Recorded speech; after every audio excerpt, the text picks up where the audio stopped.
The smell of sulfur overpowers your nose. You can see the hot mud boiling out of the pits of the earth.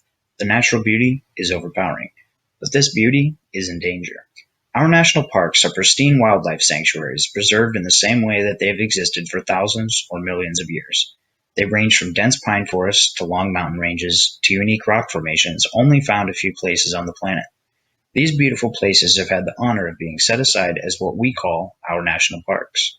A national park is a piece of land protected by the federal government for the enjoyment of the general public or the preservation of wildlife. Even with federal protection, these parks still face many challenges, staying how they have been for a millennium. One of their challenges is progress of the outside world. None of these parks are completely isolated. This is becoming more and more obvious as the areas surrounding the parks are developed for farming, housing, mining, logging, and more. Most of the animals protected in our parks cannot see these boundaries and must often move in and out of the parks to feed, mate, or migrate. If larger ecological wildlife corridors cannot be maintained to include the lands outside of the parks, many of these species may not survive within them either. Another issue in our parks is the visitors that they were meant for. Every year, millions of people come to these parks for their wonders.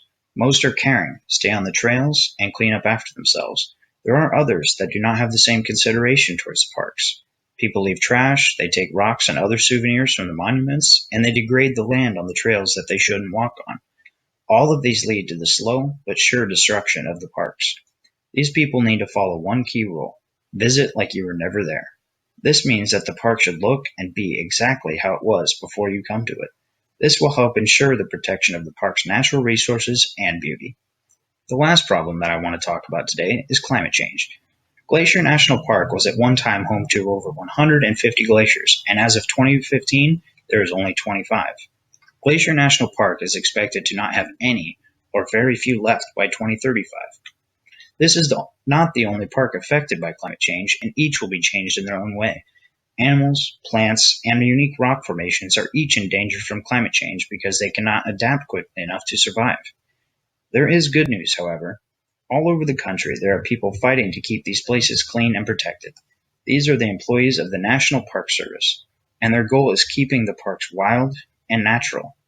Overall, the parks can be saved with careful planning and care.